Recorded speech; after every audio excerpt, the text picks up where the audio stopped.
All right. Welcome to the Popcast.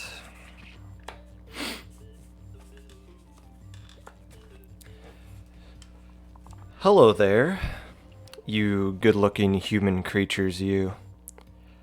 Whenever you are listening to this, whether it be live or a VOD or while you're playing Splatoon, getting steps in as you walk through your house, working on your sourdough starters, whatever it is you're doing, I appreciate you taking the time out of your day to listen to this.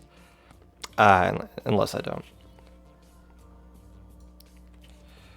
Today, I'm going to be recapping the July low ink tourney from this past weekend, which Satan is banned from because ink sync is Div 3. Sucks to suck.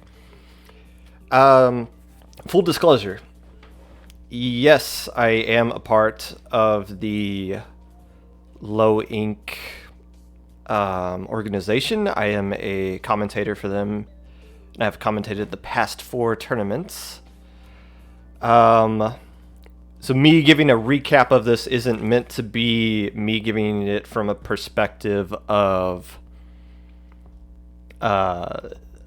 a member of the organization, but more so just from like a third party things I kind of noticed in the actual games themselves, the things that actually took place in the tournament. So I'm not going to be commenting on any of the rulings or any issues that happened in the middle of the tournament, which in a tournament that has over 100 teams in it, those things are bound to happen. I'm not going to comment on the maps. It's been beaten to death at this point. People didn't like the maps. That's fine. I have my personal opinions on it. This isn't the format for me to share my personal opinions on it, so I'm not going to. I will say, though, that if there is something you noticed in low ink that you felt like could have been improved, there is a feedback form in the low ink channel Discord server, I should say. And I would recommend that you fill that out.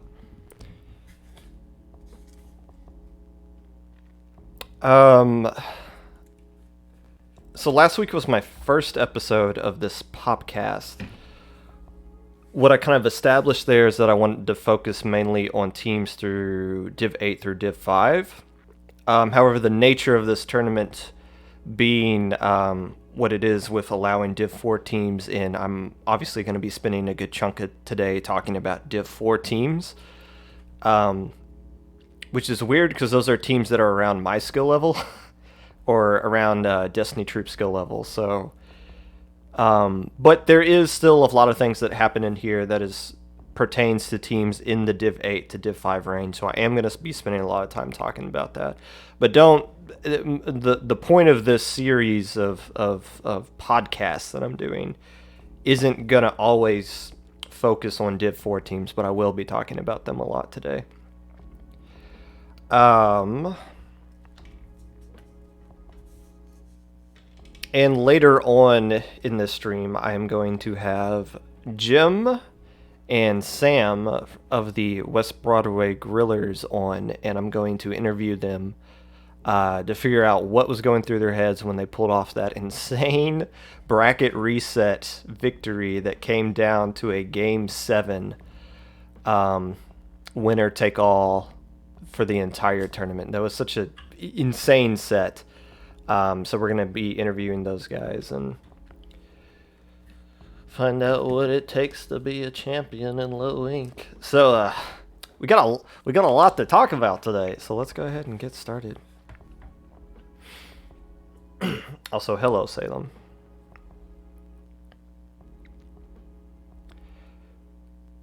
So last week I went over my predictions for for the teams that I thought would be making top cut and the teams that I thought were a threat to make top cut. When I did that initial prediction, that was on Monday. I think about 56 teams were registered at that point. So I said things with kind of a grain of salt, knowing like more teams were still going to register. By the time registration ended, I believe it was up to 110 teams. When the tournament actually started, several teams dropped right before the tournament started because they didn't have enough players, or someone didn't wake up, or they couldn't get a sub last minute, or whatever. So I think 95 was the official team count at start time, but it did technically get 110. I believe 110 registration. It was over 100. Um, so in between time that I gave my predictions on Monday versus when versus, versus when the tournament actually started, 60-ish teams registered in that time span. So obviously my predictions were a little off there. I did say Takedown was my favorite to win the whole tournament, barring that Persistence didn't register. Takedown did make top cut, and quickly was shown the door in day 2. So I was obviously kind of wrong about that. Evening Chickens I thought would be a threat to win, or not to win, but to make top cut. They ended up going to Gamma Bracket and winning Gamma Bracket, or like the bronze medal bracket. I said Persistence wasn't registered at the time, but I said if they did register, they would be my favorite over Takedown. Persistence did make top cut. They were in the number 5 seed going into top cut, and it just kind of fell apart on day 2, which I'll get to later. If I could pat myself on the back, I did hint briefly that Mu Kuna could be a sleeper team to kind of make their way into top cut, and they did do just that. They ended up being the number 13 seed sliding into top cut, so bet you didn't see that one coming.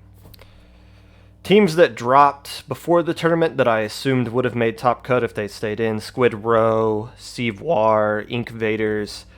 Pure Divinity dropped in the middle of the tournament. I think one of their players had to leave or something, and they didn't have enough to finish out. I did see that they played in the Midway tournament. That is for lower Div 1 and below teams later on that night.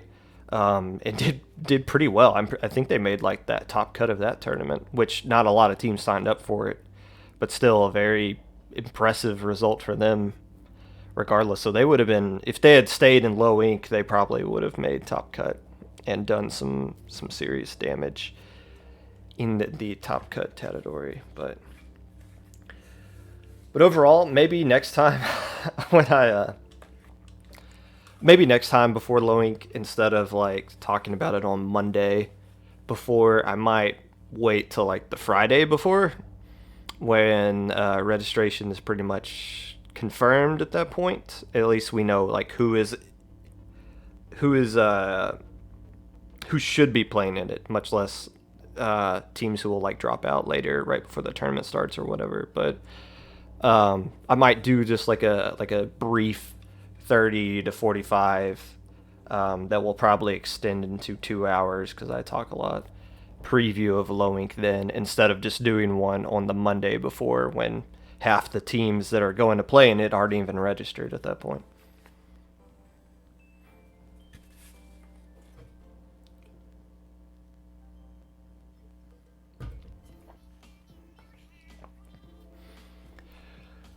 So looking at the Swiss stage, I did take some, let me pull up my notes for this. I did watch the stream. I didn't commentate the Swiss stage. I just did a top cut on Sunday, but I did pay attention to what was on stream for Saturday. And it was mostly just a bunch of butt whoopings for the most part. I think the first team on stream was Octo Inkers versus Beef and Bean Burritos. That was a butt whooping. Nothing really to say there. Port Rakume, who I'll talk about later, versus Feral Savages. Who comes up with these team names? All of a sudden, the Ink Sync doesn't sound that terrible. That was another mismatch. Port Raccoon dismantled them. Akuma, I believe that's pronounced, versus Symphony was round 3. Symphony handled them pretty handily. Handled them handily. Revitalized and Splatarians was round 4. That was an actual good one.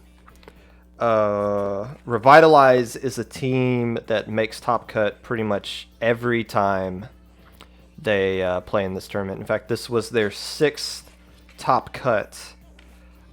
Second most all time behind the Crustacean Crusaders, who have made 7 top cuts in low ink. Versus Splatarians, which is a team I need to study up on more because they've been doing pretty well recently. And we're holding their own against Revitalize for the most part. I believe. Let's see.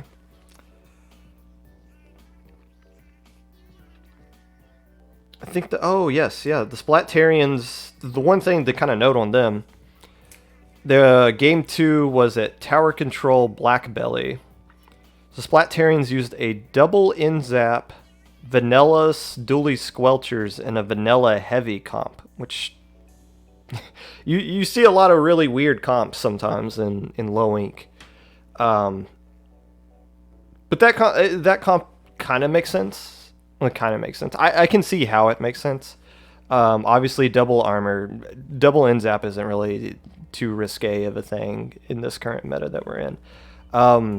Vanilla dually squelchers I thought was weird initially, but if you have somebody who uses Stingray like they do with the vanilla heavy, vanilla dually squelchers works out really well with the sense that Tentamissiles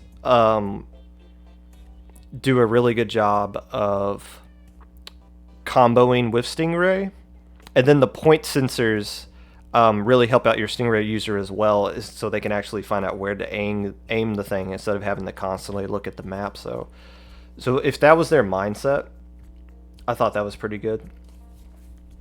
Revitalize, I believe, won this set 2-1.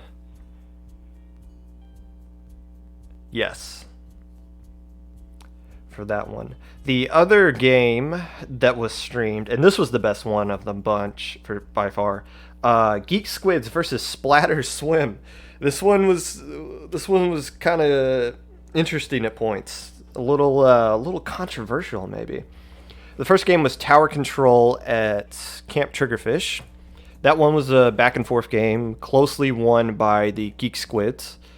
The second game is when things got funky. So it was Rainmaker at Skipper Pavilion.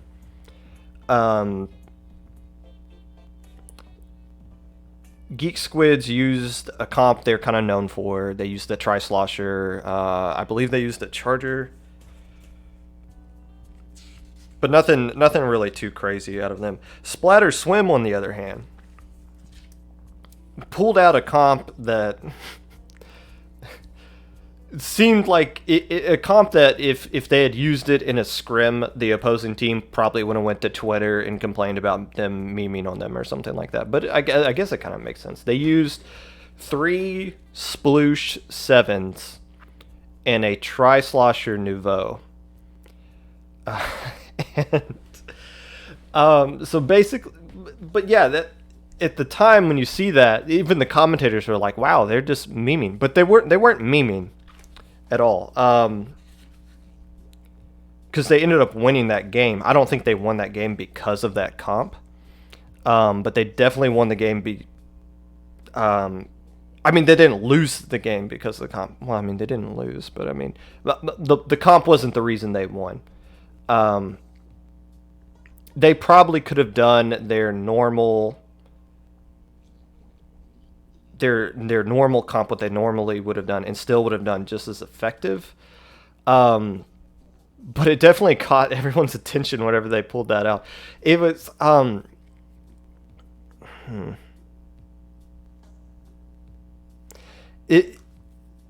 say it's a serious comp because they were down 0-1 in the set. It was a play all 3. And they lost the first game. So if they lose the second game, they lose the set. So they come out with that with their backs against the wall using triple Sploosh and Nouveau, and it worked. So that tells me that at some point they probably practiced that in the scrim. And honestly, I kind of like unconventional, like completely out of left field comps like that, especially when they work. It reminds me of Ink Zeta, the mad scientists who are behind Ink Zeta. That one time they were using Quad Vanilla Junior for splat zones, um, and it worked out for them. It worked out for them really well. So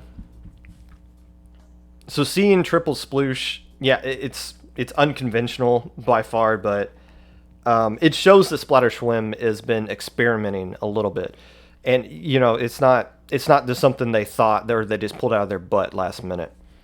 Um, because otherwise, why would you risk losing a set, an important set, which would that it was against the Geek Squids like that, on a comp that's like that? So they felt confident in it, and it worked out for them in the end.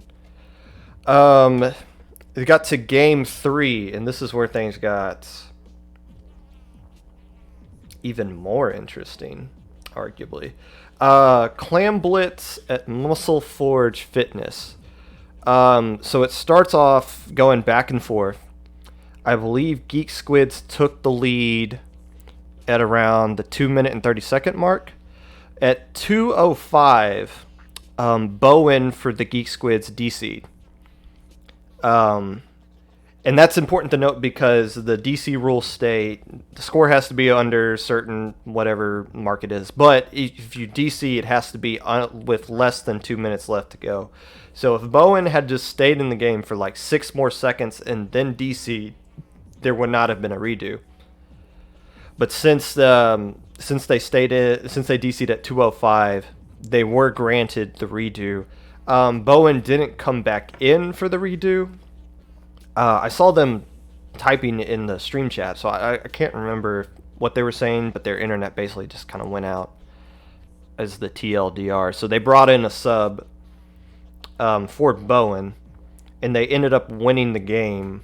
But it was a really close game that they won. Splatter Swim had to try to come back into overtime. It got down to the point to where it's overtime, their basket is open, they're scoring points. They just need to throw one more power or just one more regular clam in there, and it will tie. No, it would give them the lead. And it looked like they had a player on Geek Squid's elbow, which is to the left of the basket. I believe it was the Octo Shot, who had clams ready. And I don't know if they just couldn't get, if there just wasn't enough paint on the ground for them to swim close enough to the basket. It looked like they were close enough to the basket, just couldn't get the clam in there. So the basket just kind of closed up. So Geek Squids won that one by just a few frames. And that's a huge win for Geek Squids, which I'll be talking more about them later. And it's a tough loss for Splatter Swim, but easily the best one that was streamed on Saturday. The last game that was streamed on Saturday was Squid Vibes versus was it Refurbished Ink. That one was a 3-0 for Squid Vibes. It wasn't a curb stomp like the other ones were. There were a couple of games where it looked like Refurbished Inc. was going to steal one, but just didn't have just couldn't close them. Just couldn't close them out. So Squid Vibes was able to win that one 3-0. Some highlighted games that were not on stream. In Group A, the Grillers played Persistence in round 1. This is a rematch of the losers semifinals from the tournament in June. So the Grillers got put out by Persistence. They got put out of the whole tournament by Persistence. And then they turn around into the July tournament. And the first team they play in Swiss, out of all the 95 other teams that were available, was Persistence. That's just bad luck of the draw. Persistence the Grillers won 2-1. In this game, there is a VOD of this. I know Jim from West Broadway Grillers was streaming both days. I didn't go back and watch it just because of like what I mentioned earlier in this. I wanted to focus mainly on Div 8 through 5 teams for this one chunk for the Swiss and like Gamma and Beta brackets. So I didn't want to waste what little time I used to actually research for this, watching a game between two Div 4 teams. But that was probably, just on paper, that probably was the best game that was played in the Swiss stage. Octo Inkers playing Splatter Swim 2-1. Man, Splatter Swim had a pretty tough Swiss stage here, going up against a lot of good teams. Squid Knights beat Symphony 2-1. Squid Knights is a pretty consistent SAC team. They've been around for at least January, if not longer. That January was when I first became aware of their existence. So they've been around for at least 7 months. Well, actually, for all I know, they could have been around for the past 5 years since the game first came out. But Squid Knights ended up going 6-0 in Swiss, and then forgot to show up for Top Cut. And Symphony ended up going 4-2, I believe. They made Top Cut as well, so that was kind of a Top Cut preview in the Swiss stage between those two teams. The other game I want to highlight from Group A is Alloptic versus Inkling Technology at Purdue. ITAP, I just call them Purdue. Alloptic won this one 2-1, and I did actually go back and watch the VOD of this. Mizuno, I believe that's how it's pronounced, for Purdue was streaming. They didn't stream their team's VC, which is fine. I just wanted to watch the actual game itself, because you look at something on paper and you see, oh, 2-1, it must have been really close. Oh, 3-0, that must have been a butt whooping.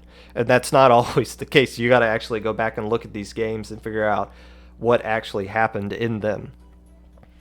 And it's interesting because Alloptic is a team that was in, I believe they were 3-3, maybe worse in the June tournament. They did Ash Cup the weekend prior, and they went 2-2 there. And I don't think they made Top Cut for that. If they did, it would have been because they expanded Top Cut a little bit. I did watch Alloptic play this team in Ash Cup called Standing Targets, which was just a pickup team. And Alloptic lost that one 2-1. But you could tell just by kind of watching that Alloptic was kind of sneaky good, especially against the team that went undefeated in their side of group play. So Alloptic is a team that's kind of improving and trending upwards, as is the Purdue team. Purdue went 3-0 to start off the tournament, because I was keeping an eye on them. But the issue was they weren't getting fed that many teams around their skill level. When I did take a note of this, yes, when Purdue was 3-0, their opponent win percentage was 44%. At the same time, the West Broadway Grillers, who were 2-1 at the time, had an opponent win percentage of 77%.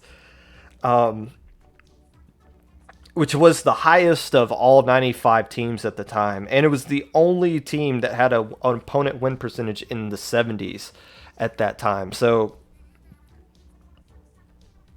Purdue, this was definitely one of the more tougher teams Purdue played all day. But it was one that they could have won. And this was like a good measuring stick for both Alloptic and Purdue. The first game was at Tower Control, Camp Triggerfish. It's a close game. Purdue won, but it could have gone either way.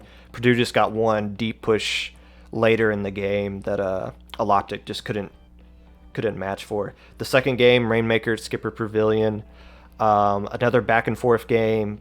Alloptic got a lead that was just too much for Purdue to overcome, especially with the Stingray that Alloptic pulled out the end there. And the last game was Clam Blitz at Muscle Forge Fitness. Again, another close back and forth game that did go Aloptic's way. So this was a game that Purdue could have won. And if Purdue kind of wants to take that next step as a team, this is a game they're going to need to find a way to win. I would imagine they would go back and look at the VOD of that one and figure out what they can do differently. Because in tournaments like this, when you're a team that's in about the middle of the pack, you're going to get fed teams in Swiss that you're going to have no trouble beating. You're going to get fed teams that it's going to be extremely difficult for you to beat, but if you catch them on the right day, you can beat them.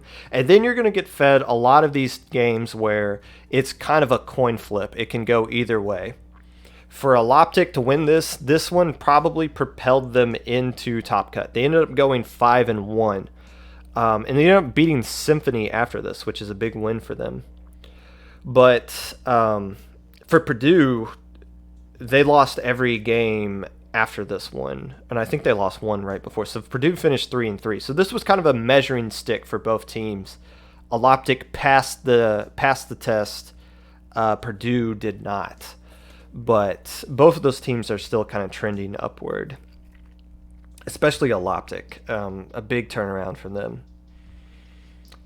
In Group B, the Swiss game to highlight would be Revitalize versus Squid Vibes. Revitalize won this one 3-0.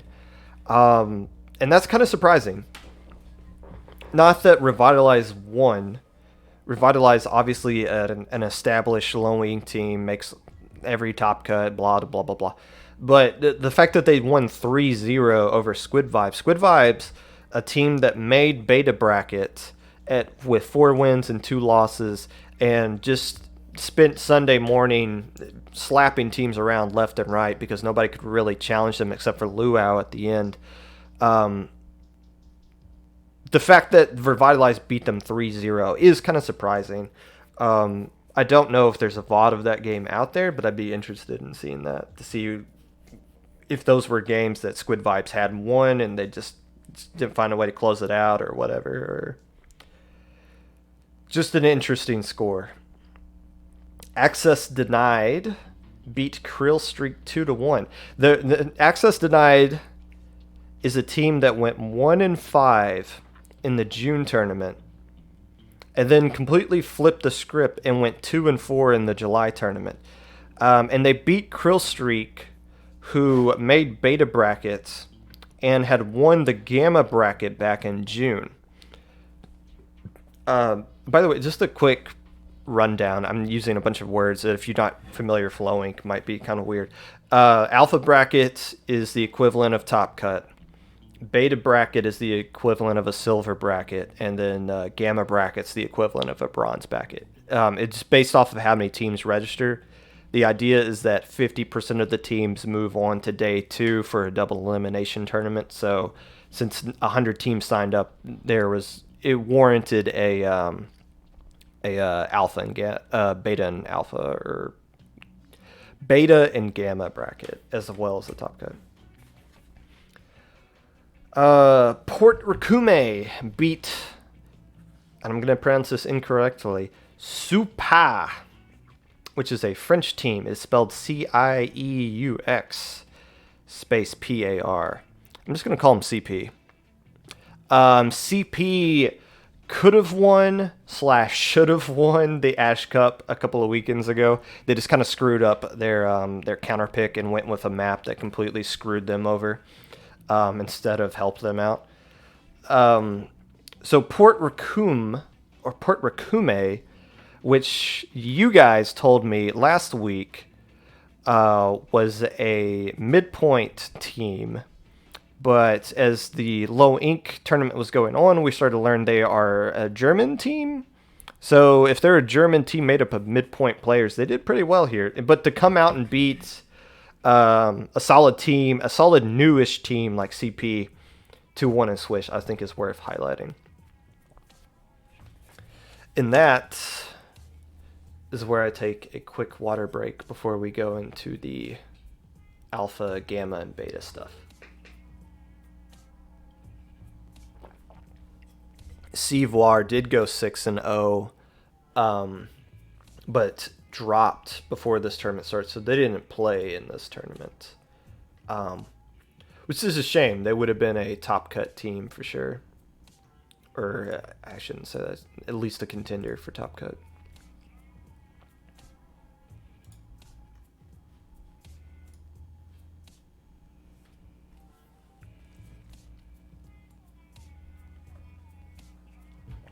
Civoir.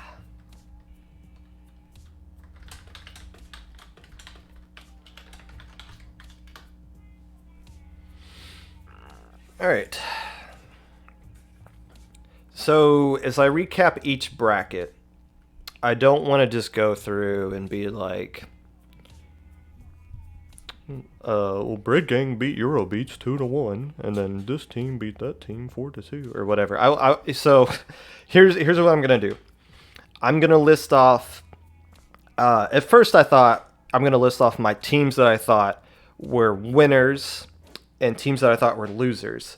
What I mean by that is teams that I thought played really well for their tournament, for the bracket that they were in, and teams that I thought played really bad. But then I thought, well, I don't want to be too negative, especially on like the beta and gamma bracket. So what I'm going to do is list off my winners for each bracket and the teams that I don't really know. I'm calling this the I don't know category.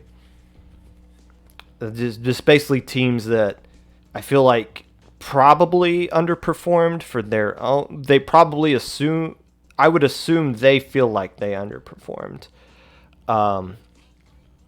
Instead of just being like, well, this team's a bunch of losers for how they performed on Sunday. So for Gamma bracket, my winners, let me pull up the Gamma bracket just for myself. My three winners for the Gamma bracket. Give me Bread Gang. Bread Gang ended up going 4-2 in this bracket. They beat some team called Pufferfish Party in round one. No idea who that is.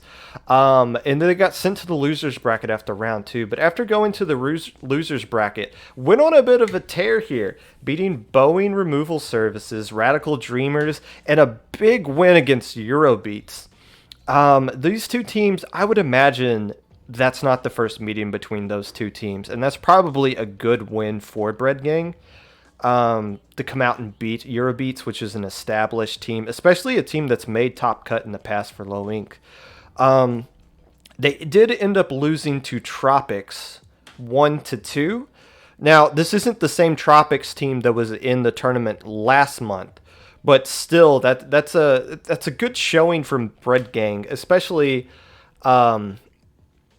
given the teams that they did beat coming in here. So give me Bread Gang as one of the winners from this Gamma bracket.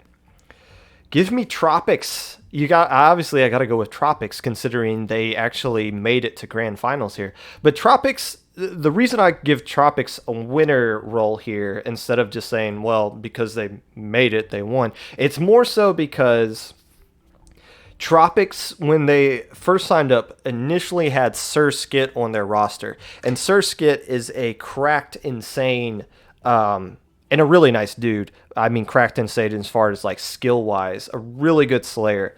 But Sir Skit's team, Luau, ended up playing in this tournament, so that took him off of Tropics' roster. But even without Sir Skit, Tropics still had a strong showing here. They kind of like Bread Gang that got sent to the losers bracket in the second round. But once they got into the losers bracket, just tore butt through everybody here. Beat Royal Elite 2-0, Alpha Squad 2-0, Sashimi Force 1-2, Bread Gang 1-2, and then beat a team called Rage Candy 3-2. They took one game off of Evening Chickens, but Evening Chickens ended up winning the whole the whole bracket, I should say. But still a strong showing from Tropics, a team that is definitely on the rise. in low ink. And my third winner for this bracket is a team called Rage Candy. I have no idea who these guys are. No clue who these guys are. They don't seem to have a Twitter. Their names on Battlefy don't have tags, so that makes me think they might be a pickup team. I'm not sure. I kind of hope they are an actual legit team because it would be cool to see them keep coming, keep starting to grow. Rage Candy was a pickup. Well, that sucks. Well, maybe it'll become an actual thing. Who knows? Give them, but since they made all the way to losers grand finals, I'm gonna give them a winner. Also, another shout out to Tropics real quick. They did lose to Rage Candy 2-3 in the winners bracket, but then came around and beat Rage Candy in losers final 3-2. So that was so Tropics able to kind of learn from their loss earlier and improve upon that. The teams I'm giving the I don't know roll to. I got two here. Number one is Eurobeats. Eurobeats made the beta bracket last month, and they were the number one seed in this gamma bracket. However, the seeding for the gamma and beta bracket aren't really something to kind of look into too heavily. Yes, Eurobeat is the number one seed, and Boeing Removal Services was number 16. That is correct. Eurobeats earned the number one seed, but it's not like it's not like there's a wide gap between number one and number 16. All these teams finished around 3-3 in their Swiss stage, or 2-4. I don't think any 4-2 teams finished in Gamma bracket. But basically, what kind of decided the seeding or the tiebreaker between all these teams was the opponent win percentage. So that played more of a factor. So just because Eurobeat got the number one seed doesn't mean like, oh, if they don't win the bracket, then they obviously underperformed. But the reason I give them the I don't know, I mean, they did win their first game. They lost in winners quarters. No. They won in winners corners. They lost to Rage Candy in winners semifinals, and then obviously losing the Bread Gang in round 4 of losers. But Eurobeats is an established team, and I feel like they wouldn't be satisfied with doing well in the Gamma bracket, which they did do well in the Gamma bracket. But I feel like coming off of the last tournament where they made Beta bracket, it's probably a bit of a letdown for them. The other team I got to give the I don't know to is the team that actually won Gamma bracket, and that's Evening Chickens. If you look back through the teams Evening Chickens played in Swiss, they were even with Squid Vibes, at least on paper. They've done well in the Xanadu tournament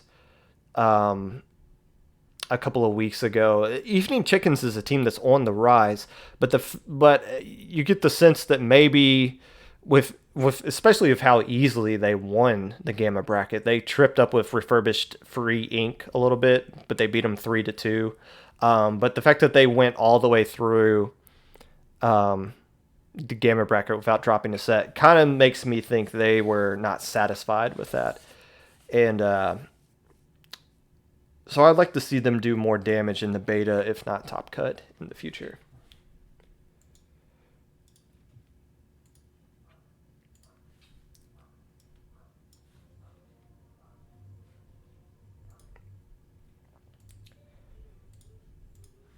Okay, let's switch over to the beta bracket real quick.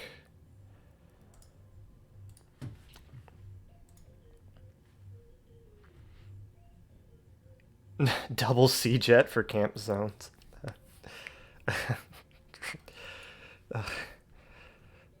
I guess that makes up combined for one X-Splash, I would guess. I don't know. Camp zones, Camp zones is just, if I could go off script a little bit here. Camp zones, the issue with Splat Zones camp is that it's the one map and mode in the game, in my opinion, where you need to game plan for specifically. That's not to say you shouldn't have a game plan for all maps and modes in the game, but your game plan for Inkblot Art Academy is going to be somewhat similar to Mako Mart. Just because the maps are still, the layouts of the map are somewhat similar.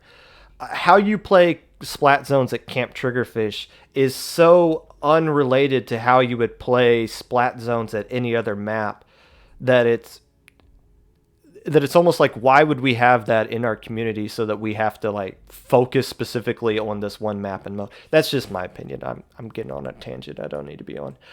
Beta bracket. Winners for beta bracket. Give me Geek Squid. I don't think this is actually, I think it's just Geek Squid singular and not Geek Squids plural, because that's what's in Battlefy here, but I feel like it should be Geek Squids. Maybe that's just a typo, or maybe I'm just being ignorant. I don't know. Geek Squid lost in the first round, the Krill Streak 3-2, and then decided to just run through the losers bracket. They beat the Splat Fam, they beat Jinja, they beat Trinity, access denied, until losing to Luau. Geek Squid is a team on the rise. I said last week they're a sneaky good team. I think the more we're seeing of Geek Squids, I think we're just trying to realize they're not a sneaky good team. They're just a good team. We're just seeing more of them now. And the one thing I'll say about Geek Squids, they're not afraid to play in tournaments that are outside of these lower level ones. You see them play in the midway tournament. I've seen them play in other tournaments as well. Good point. I've seen them play in other tournaments and not name one. But Geek Squids is a team, I think they're Div 6 right now, technically. And they're not going to be Div 6 whenever the next one comes out. Geek Squids is definitely a team. And you look back through their Swiss, how they played in Swiss, like they could beat anybody in this tournament. Honestly, they could beat anybody in this tournament. They beat Splatter Swim, which is a team that has made Top Cut before. So Geek Squid's definitely a winner with how they performed in the beta bracket. The Splatarians, I mentioned earlier, this was a team I need to get to know more, and it kind of showed why here. They went all the way to winners semifinals. When they lost that, they did end up losing to Luau 2-0, but they did beat Luau and they did beat Trinity in the winners bracket. So Splatarians kind of combined with how well they played against Revitalize, a team that made Top Cut earlier. Splatarians definitely a team on the rise. And as I burp here, hello K-Bot, is my third team that I would declare a winner in this bracket is got to be Luau. I mentioned Surskit pulling away from Tropics to play with Luau in this tournament, which is Surskit's new-ish team that he made with a bunch of other free agents. This team is good, like potential to be one of the top 8 in SAC next season good.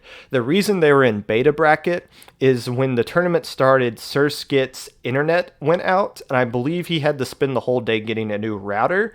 So they were without Surskit for Swiss stage, and in fact, my wife actually subbed in for them for a little bit. And the people in Luau, those guys are really nice too, by the way, just as a side note. But Luau loses the Splatarians in the first round of the losers bracket, or of the winners bracket, excuse me. And then they go on to completely sweep the losers bracket and then take the first set from Squid Vibes in the grand finals to force a bracket reset. So after losing their first game in the winners finals, they went on a 7-match winning streak, only to lose the Squid Vibes in a bracket reset 2-4. So Luau, once this team gets more synergy with each other, and if they can get their technical issues kind of figured out, expect to see Luau to win this tournament at some point before this year is done. In fact, I would be shocked if they didn't do that at some point. The teams that I'm giving the I don't know to, it's got to be Splatter Swim. It's not that they did bad in this tournament. They went all the way to winners finals, losing the Squid Vibes 3-0, which might have been a rematch of a Ludi matchup because both those teams were Div 5. They may or may not have played in Div 5 playoffs against each other. But Splatter Swim won the beta bracket last month. So they were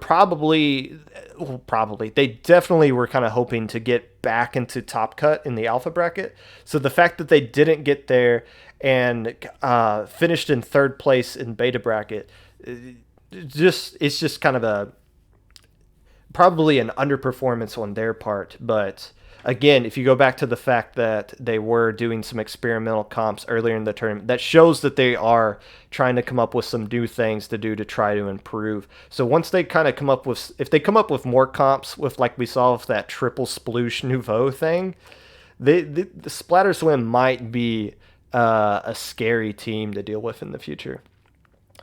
Trinity gets the I don't know label from me, and that's because I don't know who Trinity is. But I feel like they're a team that kind of needs to be known here. They went 2-2 in the beta bracket, but they seem to be doing pretty good. They lost. Geek Squids was the team that put them out 2-1. And I think that Trinity is a newerish team. I at least went back to June, and I didn't see them playing in the June tournament. So, but there's still. I want to see more from Trinity for sure because I feel like they're a team. I don't know. They seem like a team that's kind of on the lies, so that's why I give them the I don't know. The other team I kind of debated giving these guys the winner tag, but I'm still going to stick with the I don't know, and that is Krill Streak. Krill Streak kind of had a tough seeding here. They got Geek Squids in the first round. They ended up beating them 3-2. They run into a buzzsaw of Squid Vibes. Not much you can do there. And then they lose 0-2 to Inkling Technology at Purdue. Krill Streak won the Gamma bracket last month, so the fact that they now qualified for the Beta bracket through the Swiss stage is a good thing. And that shows that they are improving. I just don't know. I don't know what their ceiling is, and I wonder how they kind of feel about it. I wonder if they're excited that they made brackets, if they made the beta bracket, or if they're kind of thinking like, man, we kind of went out in round 2.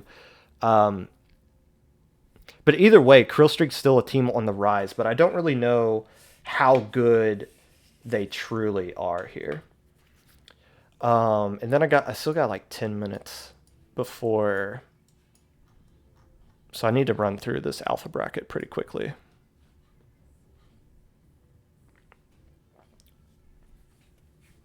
You waited 1.5 hours for the losers match? That sucks. I get that.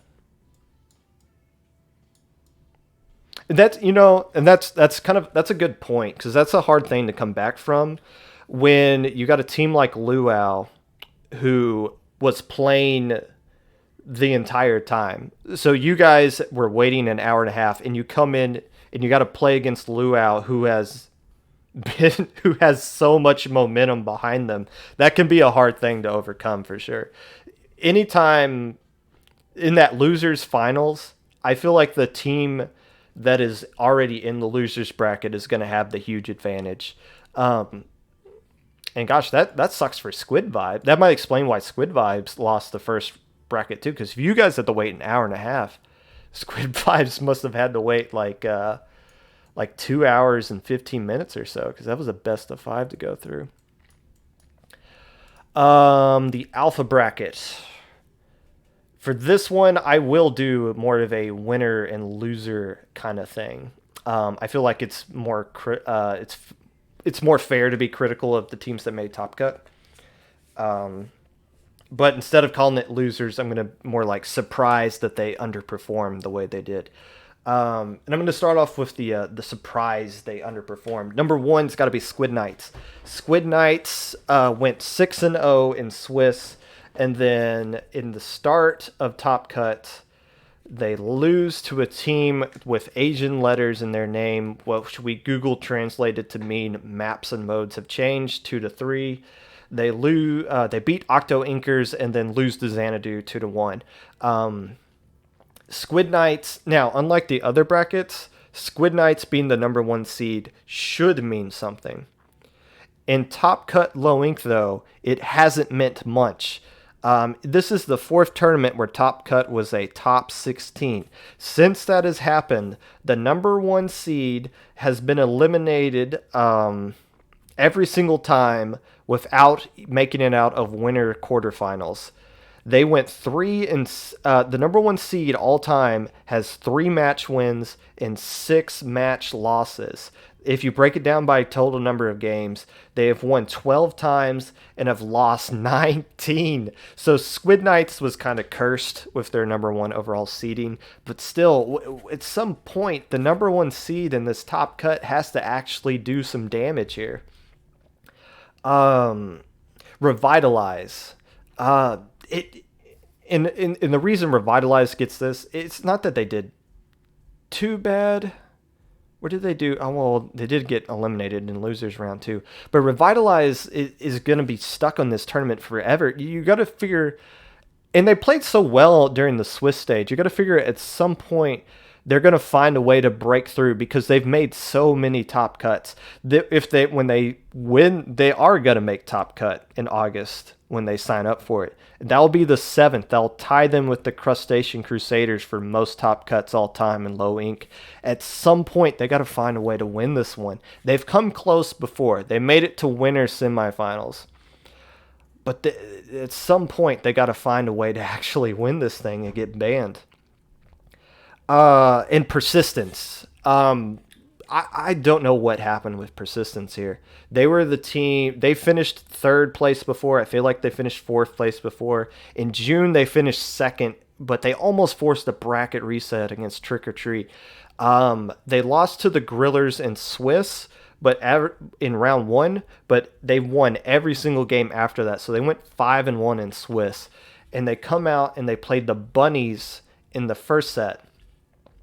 And the Bunnies is a team they beat in the previous tournament, in the previous losers finals.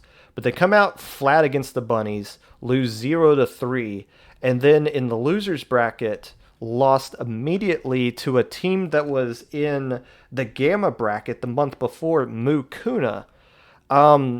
Persistence was in the Low Ink chat before the tournament started. They were talking about how they were kind of nervous going into things on Sunday. They were talking about, I think one of their players is taking a break. I saw on Twitter. But I don't really know what, I feel like something was kind of going on behind the scenes here that kind of held back Persistence, because they were definitely a favorite to win this whole tournament, regardless of where their seeding was. So, and if Persistence were to sign up for the August one, they would still be they would still be my number one pick to win the whole tournament. So I don't really know what happened here, but I know they definitely don't feel happy with how they performed. But their name is Persistence for a reason. They will be back. My winners for this, aside from obviously Avalanche and West Broadway Grillers, give me Symphony. Symphony lost in round 1 and then won 3 straight, only to lose to the eventual winners, the Grillers. Symphony is the team that made beta bracket last month, and a team that probably wasn't satisfied with that, given where they are compared to the other teams that made Top Cut here. So this was their first Top Cut appearance, and the fact that they came in, they beat they didn't beat Revitalize. Who did they beat here? Real quick. They lost to Xanadu 2-3, but they come back and beat Takedown. They beat Maps and Modes of Change. They beat CP and then lose to the Gorilla. So they had a strong showing in losers bracket here. Symphony is a team that is a threat to win this tournament, but they need to start making more top cuts consistently. So this was a good start for them. Radiance, I don't know who these guys are, but they went 6-0 in Swiss. They went 9.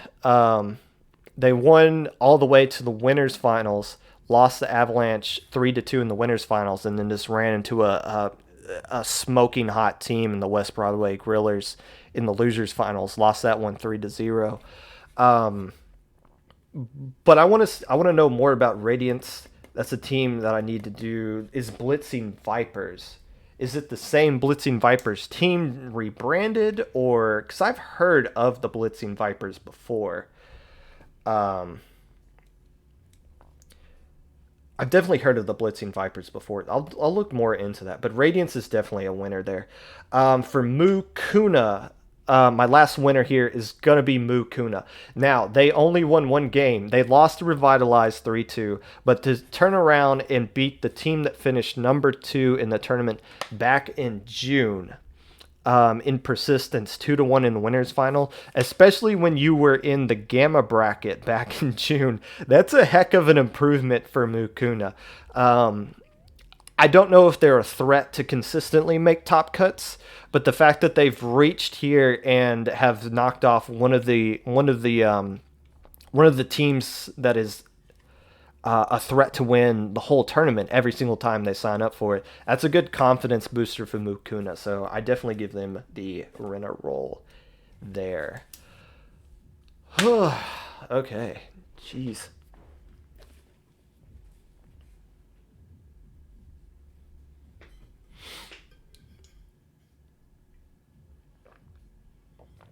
Rebranded, somewhat changed. Oh, hello, Whipped Gaming. GG's from yesterday. I'm about to have the Grillers on um, to interview them from that. And yes, I knew you guys had a player that was Div 3, so that wasn't like the true Avalanche team. Um, but still, the group that you guys had yesterday was really fun to watch. Really fun to watch. A lot of those sets were.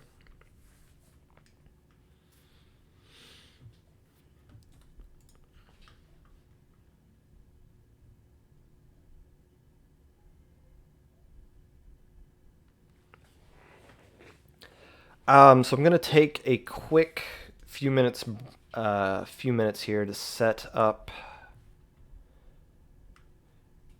Jim and Sam from the West Broadway Grillers. I'm gonna interview them real quick, or not real quick. I'm gonna spend a lot of time talking to them actually. So I'll be right back with that.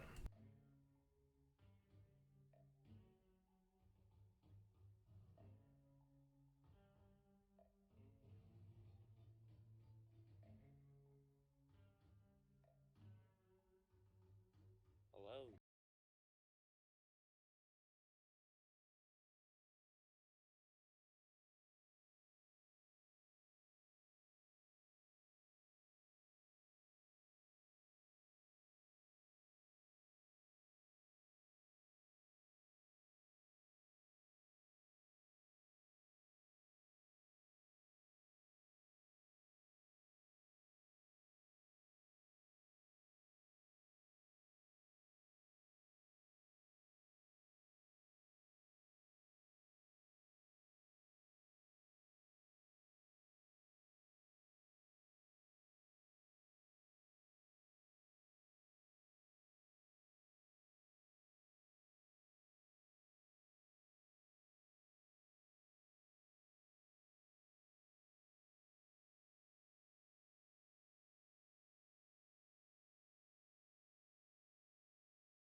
That's mine.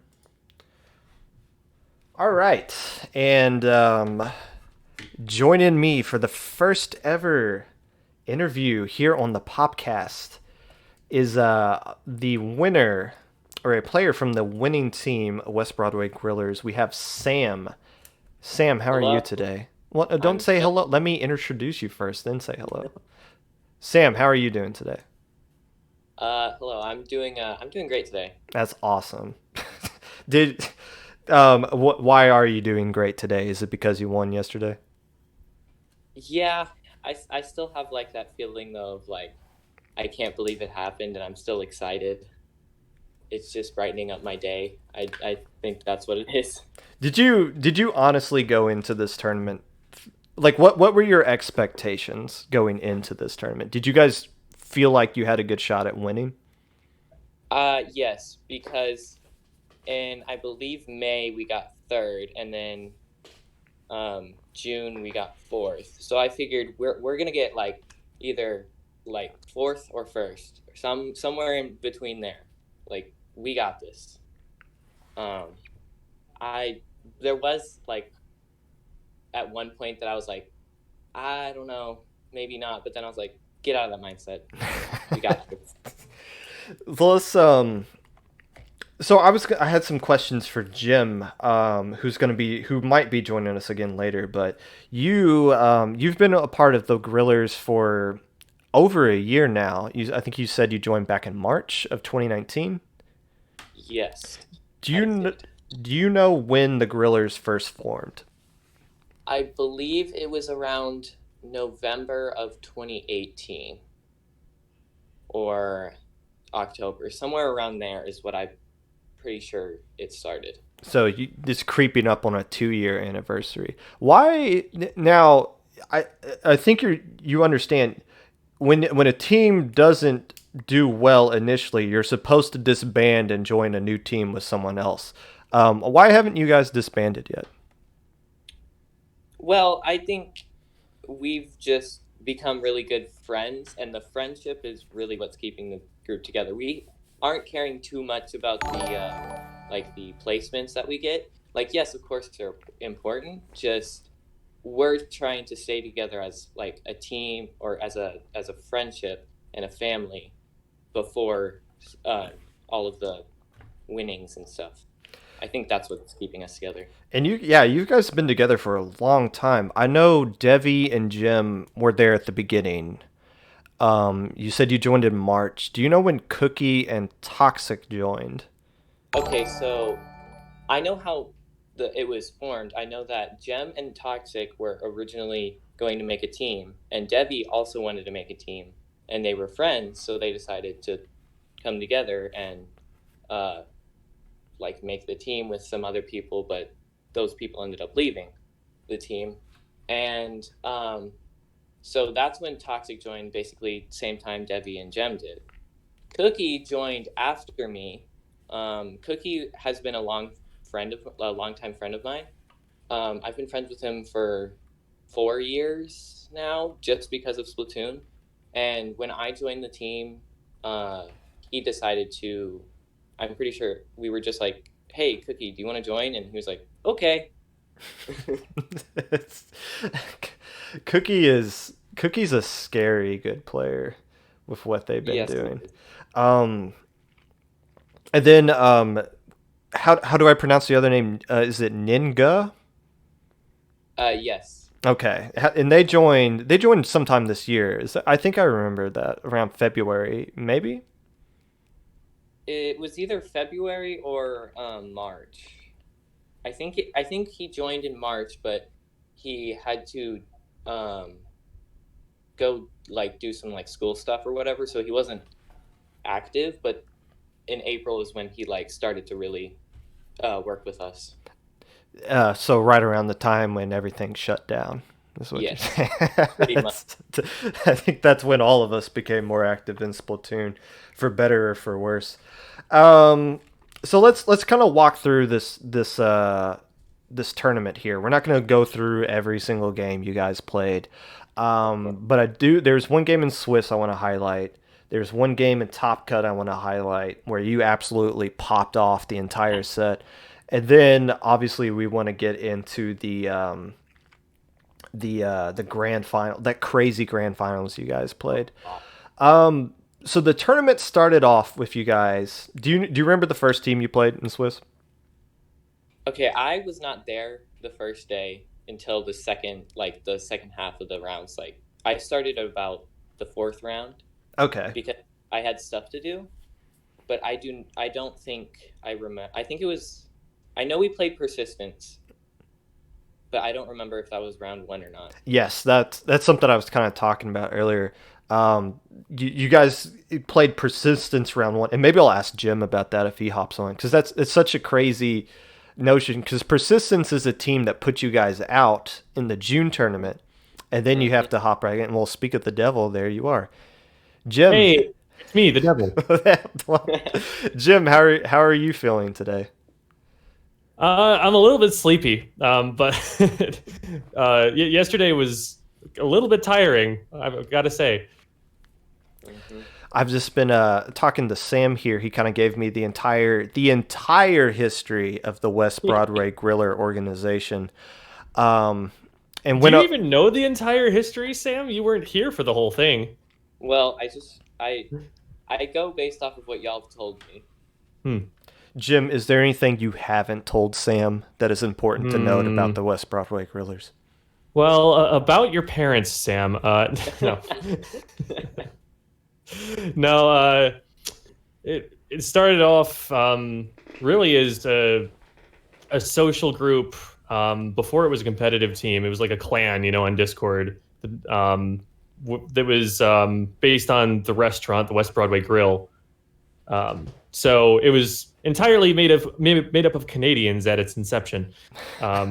So that's why sometimes on tournaments on Battlefy, when it has the country flags, you'll see us use the Canadian flag sometimes, just because we like repping Devi's country as well.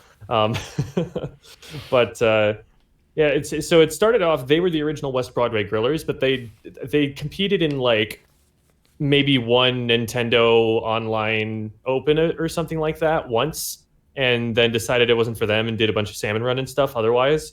Until Toxic and I were interested in creating a team together. We were both, free agents like S plus at the time, and so he wanted to create a team that was called Midnight, which I'm glad we talked him out of that one because there are already like three of them. That's fair, yeah. Uh, and Devi and Chansey were both also interested, and we happened to be in the same server, so all came together that way. Oh, Okay. Devi's typing. Maybe she has to correct me on something. And what is the hierarchy? Is it Devi and Jim, or is it Devi who just kind of leads things and Jim's like a The co-captain? Devi is 100% the responsible one here. Okay, that's I co-captain. And so like if Devi's not here, I will manage things. Like I'll do all of the stuff during the tournament and communicate with people and all that good stuff. Um, I'm also, I guess, to some extent, the face of the organization in that Devi has always said that like she wants to promote my stream. She wants that she likes my stream, even though she streams herself, and that oftentimes it's me who's streaming it when we're in tournament and stuff like that. So like I don't know, I'm a mascot. I'm probably the most well known, even though I'm probably one of the lowest skilled players on the team.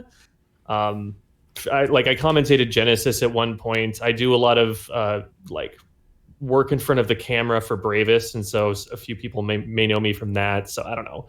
Um, she's more the captain. She's more the leader. She's more the person who's getting us organized for practices and figuring out which tournaments we're going to go to, and so she's much more the captain, I would say, than I am. If anything, I'm co-captain. It's just because I'm old, I guess. Because I've been a teacher, I'm a little bit more responsible. I know how to lay the smack down on some kids. Jim. You are not the mascot of West Broadway Grillers. It's your derpy logo that Oh, everybody yeah. knows and loves. Don't not saying you don't have a pretty We haven't. face, but you got nothing on that logo, man. We still need to give the griller a name. We've never done that, and it upsets me. All right, let's dive into the actual tournament itself. I was just telling Sam. Sam said he didn't play until later in the first day. Do you remember who you played in round one, Jim? The very first match that we played in round one, Yes. Wait, was that the one against Persistence? Did we It just play them, was. Roman? It was. What was your thought when in the first round? The first round, especially for a team at your skill level, is usually a cupcake team that's kind of given to you by Swiss. At the beginning, you're playing the team that was arguably the best team in this tournament from the very beginning. Like, what was your thought when you're playing Persistence at the beginning? So we'd played Persistence earlier. I don't remember if it was a low ink or if it was a different tournament. Um, but I remember hearing first over the comms that these guys are the favorites to win the event. And I remembered playing them the once before. I remember that we were really bad at dealing with their roller player. Thing is, the roller player did some very unsavory things on the internet and is now no longer welcome on that team. And I imagine, working somebody new into their lineup is going to be a process of rebuilding for them. So I was going into that like, okay, yeah, we lost them before, but the guy who was posting all these double-digit KAs isn't there anymore. We they were really kind of a blind spot. We didn't know exactly how well they were going to be doing, and we were going in like, okay, we've definitely got a chance here. The other thing I was thinking was, okay, wait, why are we the 33rd seed or whatever it was? Yeah, that doesn't establish anything. I've wondered that myself. Whenever it seemed like anytime my team signed up for that tournament, we were the number one seed in Swiss, and I was like, "What? That doesn't mean. How did that happen?" But I think it's just randomly given to you. But yeah, Yeah, it might be. the fact that you guys played Persistence in the beginning, it just kind of tickled me. And you were the only team to beat them in Swiss too, which makes sense. I mean, they're a really good team. But we're not going to talk about Swiss. We'll be here all day. The only game outside of the grand finals that I want to get to is the games you guys played against Xanadu. You guys played them in winners quarters. You beat them 3-0, but those games were really close. And you guys beat them in losers. I believe losers semis. You beat them like 2-1.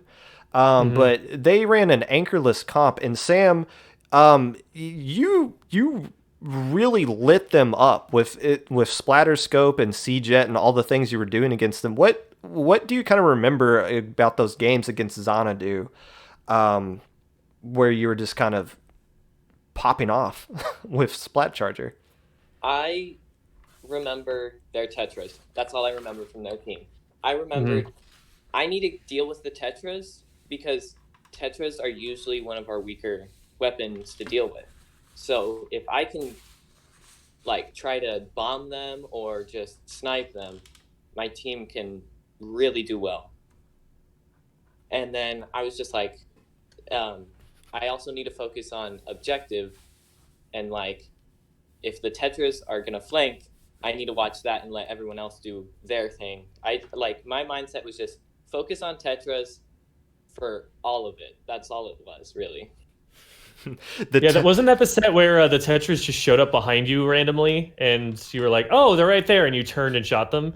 Yes, it was the Kelp Clam. I remember specifically. I saw 3 people in our court trying to push to score, and I was like, "Where's the 4th person? I'm gonna turn around. Oh, you're right there." And then I killed them, luckily. But that was a really impressive moment. Like, it was really intuitive. He didn't have the map open or anything. He was just like, I think there's someone behind me right now, and he turns around and just takes a shot. I'm kind of giggling to myself because that Tetris player is actually in the chat right now, and I know you guys are just inflating his ego by talking about Lake K Sky, I believe is how he's pronounced. Hello, Lake K Sky. So let's get to the good stuff here. Let's get to this top cut. So you guys go into top cut with all this momentum that you guys gained from the losers bracket. In the first set of top cut against Avalanche, it's tied 1-1, and you guys go to Clam Blitz at Black Belly. Avalanche took the lead with about a minute 30 left to go. And then, Jim, you see on your stream that there's a comm error. What's going through your head at this time? So at first I'm thinking, oh my God, did I disconnect here? Did I just cost, so much for the team by because I think at that point it had dropped below the point where we could replay. I think the score was too low at that point at the time or something. Um, but then I was like, wait, did that happen to everyone? And it did apparently. So I'm like, okay, well, now we have to play this a third time against this same team. Yeah. uh, Yeah. Well, what happened was the streamer was hosting the room and the mhm, streamer DC'd, which was so weird because they've been hosting so many different tournaments for us and never DC'd before. So the fact that it happened in grand finals, seemingly out of nowhere, is what caught what caught the tournament staff off guard for sure. And the reason it was a redo is because the issue was on our end, mhm. not on yours or Avalanche's end. So, but you guys came back in the redo. You guys won that game, and then you guys played Mako Mart Splat Zones, and that game probably lasted a minute or so. What and you guys when you guys played the Splat Zones in the reset, you guys dominated that one as well. What's your secret to Splat Zones? What's going on there?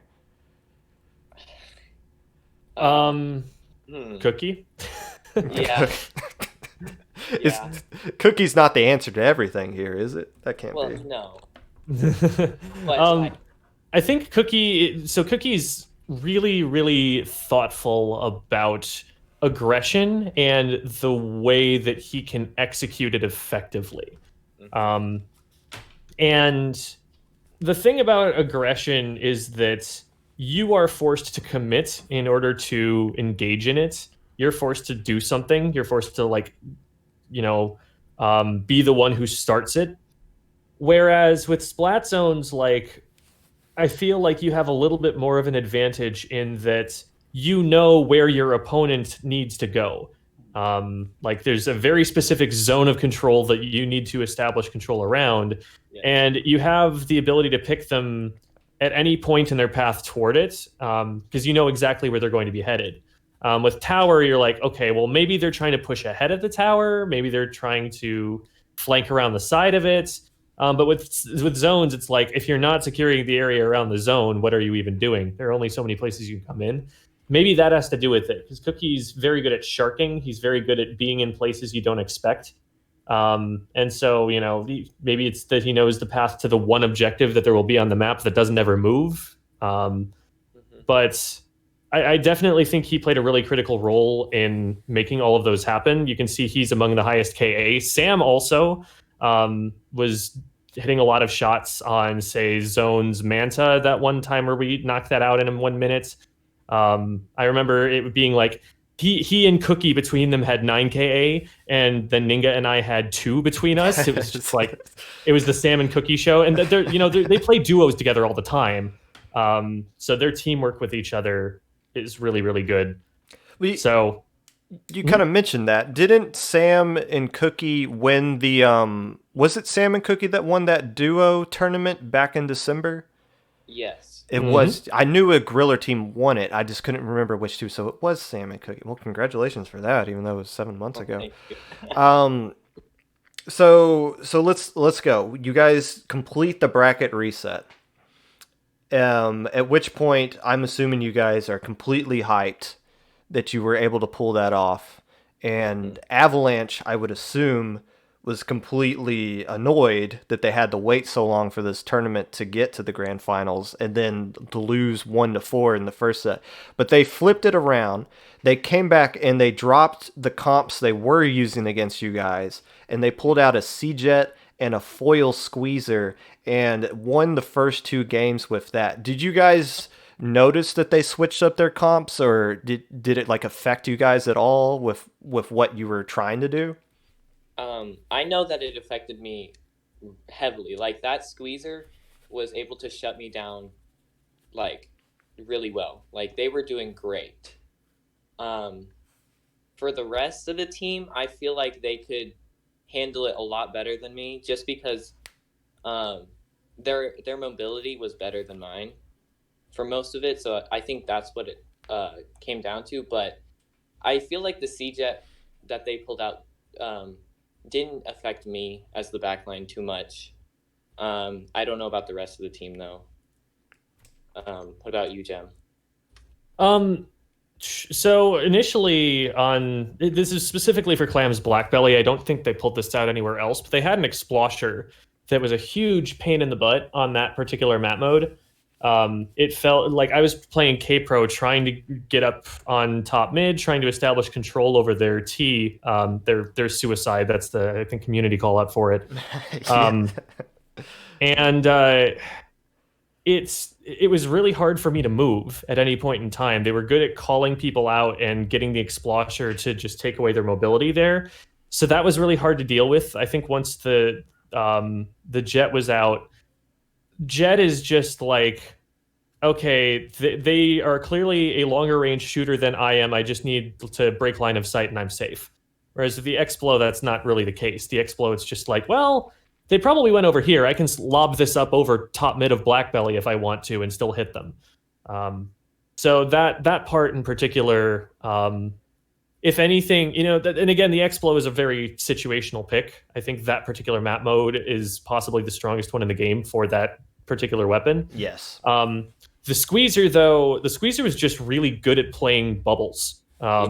Yeah. They got so many. I was watching the VOD from the stream perspective, and there are just so many crazy picks that they're able to pull off by like blowing up a bomb off their bubble, popping the bubbles themselves, by pulling those out right at the last second, just when you think you've got the kill shot on them, and all of a sudden now you have to run away. They were playing really well around that particular special. And that was what made that really challenging for us. And it was really just largely a lot of solo bubble play. It's not like they were lobbing those out to take advantage of it for like objective purposes. It was more just they were using it to slay. Yeah. Yeah, the foil squeezer user, his name is Amir, or their name is Amir, formerly of Boreal Phoenix. And I didn't realize it because their IGN in the middle of Loink was Hizzle my nizzle. Hizzle my nizzle, correct? Yeah. So once we figured out who they actually were, it's like, oh, that makes sense why they're using Squeezer. And I was like, well, why weren't they using the Squeezer the whole time? They were using Vanilla H3 at a lot of points. But yeah, once they busted out that foil Squeezer, it was it was like, oh, I've seen this Squeezer before. This guy's crazy with it. So you guys are down 0-2, and you go to tower control at Fitness, and you guys get it. You get a 2 checkpoint lead, and then late in the game, the tower is moving. They cleared 2 checkpoints, and it looks like there's no way they can be stopped from getting the lead. You see Jim coming behind the tower in the trench. You were able to get a kill, Jim, and then you go down. And then the next thing we see is Sam bull rushing the tower with an E-leader, taking on at least one person and about 5, maybe 6 other Avalanche players hopping in at the same time. What happened there, Sam? From your perspective, how did you not choke up that lead right there? Okay, so it was 100% a solo queue play. My solo, like the amount of times that I played solo queue and done that, it's like worked out. So I was like, we're like 3 down. I'm the closest one to tower. They're about to get lead. Worst case scenario, I get on and die and they get lead. Best case scenario, that happens. So I saw one person over to the left of me heading towards tower, and I knew someone was over in trench because Jem died there. So I was like, there's 2 people here. If I get on, it's at least stopped. I'm going for it. I rush to the tower, I get on, I place a mine and start tap shotting. The mine weakened one of them, and then someone else got a pick. I don't know who. And then I just kept tap shotting and was like, get out of here. And then would have been Cookie. We finally were able to get the kills. And I just was like, holy crap, what just happened? So how many kills did you get straight up, Sam? I got none. You got none? They were all assists? So Cookie, yeah, I think Jim is right. I think Cookie came in behind you with the end zap and was able to soak up those. Jim, from your perspective, I watched your VOD. of it. You didn't say it, but when you died, the look on your face was like, well, we're about to go down 0-3. Be honest, was that your thought when you died right there? So when I drop down into trench, I'm thinking, okay, I like there's an E leader, but an E leader, brushing the tower in this situation against, say, I think I picked off the end zap, and then the Yeah, squeezer was left. yeah, this was Um, yeah, the squeeze. I know the squeezer was left because I remember he's the one that got me. I think it was either the jet or the end zap on the tower. it was the Uh, jet that was the NZAP was on the tower and the jet was over to the left of me. okay, so the jet is the one that you were fighting. Yes. Gotcha. So I pick off the end zap, right?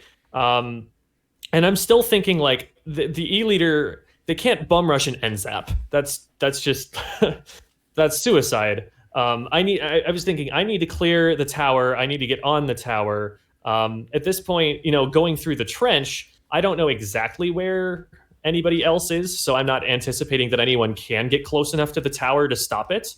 Um, when I, when I go, holy shit, Sam, Yeah. I'm like, he actually managed to get on the tower with 35 points left, where we had 34. Like, he actually got there in time. I was surprised that anyone was able to move in and cover that fast enough. Um, the only reason I think is because I forced the squeezer off the tower. They dropped off to deal with me, and the jet needed to get back up on the tower to get it moving again. Like every single step of that, if it had gone just a half a second slower, then they get lead there, or well, oh Yeah. no, they tie it up. I guess they have to get it to 34. They have to get it to 33 to really get the lead because we got to 34 first. Even so, 1 second's time, I didn't think anyone could get on the tower at all. And Sam goes on the tower with the E leader in a 2v1, and I'm like, well, that's ballsy. I'll give it to him. And then, God, Cookie just barely manages to get in there and finish it off because I don't think the E leader wins that situation. Like, No. granted, E leader tap shots, they are about the amount of damage that you get. They're more damage than you get out of like a T Tech per shot, but it's still a 3-shot and it's very slow against two shooters on the tower. That can't go well, right? But apparently it did.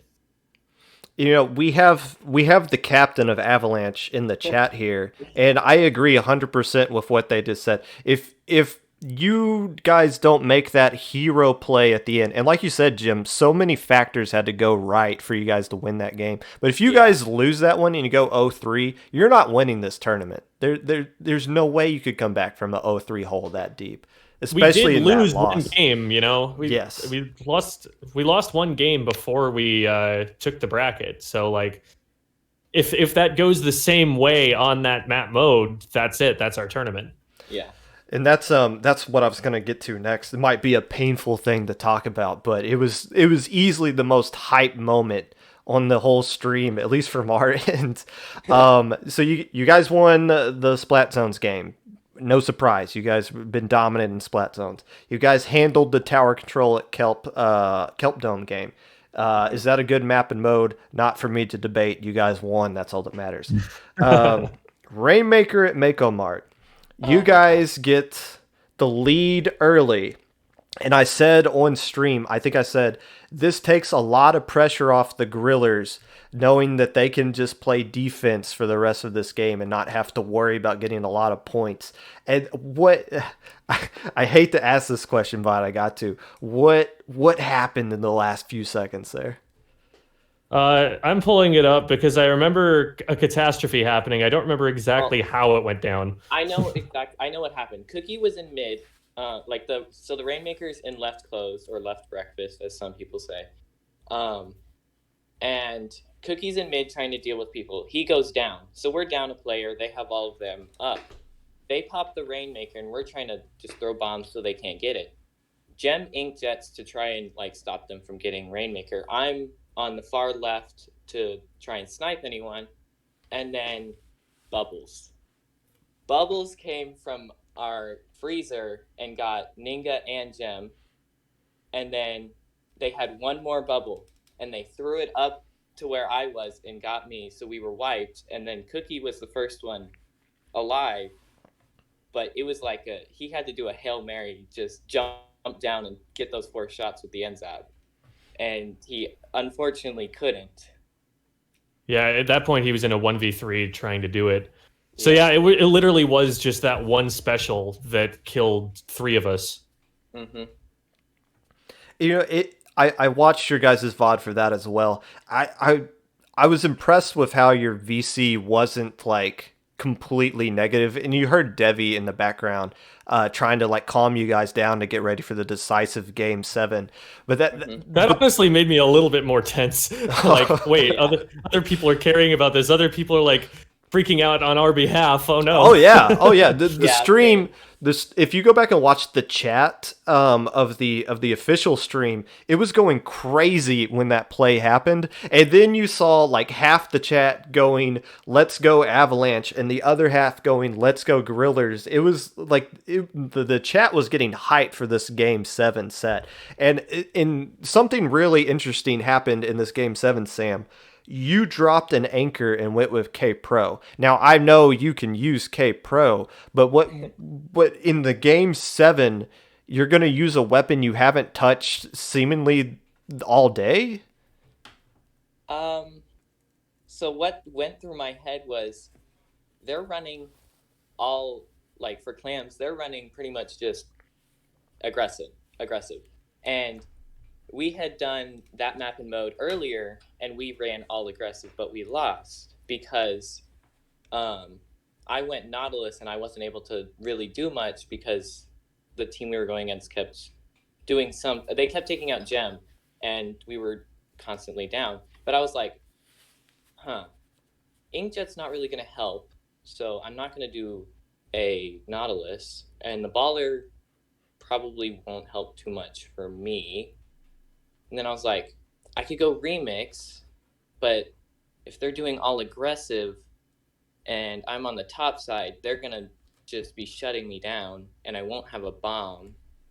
What has Booyah and a bomb? K Pro. I'm playing K Pro. So that was the logic behind it, huh? Well, it ended up working out. In the Booyah bomb that was fired at the end of the game sealed the tournament for you guys. At the very end there. So Jim, kind of when you see the Booyah bomb come in and it takes out the last player and you realize you just won low ink, what is that feeling like initially? So I mean, if I'm in a situation there where this is a 2v1 and they have a power clam on the bottom side of the map that's I'm basically it's like me and Ninga went down in the fight against the Inkjet, I believe, and so at this point I'm still not relieved because I've just seen bubbles go out. I've just seen multiple people jumping in. There's still a power clam here, but the cavalry came in after that Booyah bomb, and I was able to get the one last pick, and jeez, it was a lot of relief. It was a lot of, oh my god, there are so many things that could have just gone terribly wrong. Yes. And the Booyah bomb at the end there was like that moment where I see a bubble pop up in the corner of my screen, and then all of a sudden the player who threw it out there is deleted by the Booyah bomb. I was like, okay, dodged a bullet there. We all got a little lightheaded. Our hands were a little bit shaky after that. Yeah, I think somebody said they were crying in VC or something. Yeah. Multiple it people. Seemed like hysterical kind of laughter, just overwhelming. Is that is the top moment in your team's history, I would imagine. Yeah. Yeah, we definitely saw it that way. I think of low ink as kind of a way to graduate into upper levels of Splatoon. It's like you're too good for the amateur tournaments anymore. You know, you can't. You're banned. And so it's like I think it's very much designed to elevate a team from where they currently are to the next level. And I hope that this does represent such a milestone, such a stepping stone for us. to be able to get up there and maybe get a little bit more recognition, maybe get some more teams to scrim against, because that's always a difficulty once you reach a certain level. But I felt a little bit more reserved, I think, than a lot of people about the result, because I still felt like, for me particular, but also for us as a team, there's so much more to learn. There's so much more to do. There's so many teams that can just wipe the floor with us. I don't feel satisfied with where we're at right now. There are a number of drills that I'm thinking of doing later on today, after I'm off work. There are so many things that we still can improve on very quickly. And so I just want to focus on those. I always want to think about, when's the next tournament? When's the next match? I don't like having a big final feeling stopping point, because that makes me lazy in my experience. That makes me rely on my ego more than my skill.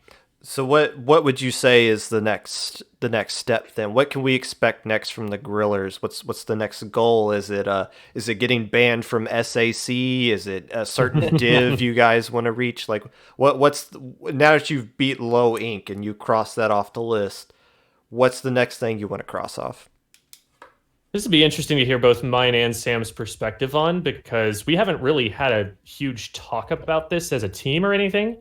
We're kind of still on cloud nine about it, but yeah. My first thought is, I want to make the strongest argument that we can possibly make for us to get bumped up to Div 3 next season. I think we've beaten Div 3 teams in tournaments. We regularly scrim against some Div 3 teams. Like, I think we're up there right now. I think currently we have the results to justify that placement. And at that point, I want us to be able to play against higher level teams. There are a lot of people I see who are specifically looking for Div 3 plus in a lot of like scrim servers and whatnot. From there, if we can manage to get our way into some of the more exclusive servers, maybe a +2 or something like that. My goals are not necessarily tournaments per se. They are the ability to practice at a higher level, the ability to learn what we need to learn by getting our butts handed to us. You're just thirsty for power then. I like it. This is Sam. What about you? I think that I fully agree with Jem on wanting to get Div 3, and like we definitely have a strong chance of getting it. I don't think I see it the same way Jem does. I don't think there's any other way that I can see it, to be honest. It's just I want to get better in the practice. The tournaments, yes, they're important, just not the biggest thing to me. It's more the practice than it is the tournament. You mentioned wanting to get into more scrims. For when my team won Low Inc., the two things I remember is, one, all the DMs on Discord and Twitter that we got, and two was all the people who reached out to us the week after and were like, "Hey, congratulations, blah blah. We should scrim you guys sometime." Like, you just got so many people who are like, "Hey, I want to scrim you now all of a sudden that you guys have won something." And it's like, well, you didn't want to scrim us earlier, so that's weird, but whatever. So be prepared for that. But once again, I'm going to go ahead and let you guys go there. Congratulations once again on winning Low Inc. I know that's a wonderful feeling for you and your program, and hopefully we'll see some more out of you guys in the future. So, thanks, Popgun. Thank you. Yeesh, I thought those guys would never leave. All right, so that's gonna wrap it up for this. I'm gonna probably raid, by the way, Blue again. Next week I will recap the Little Squid Leagues tourney.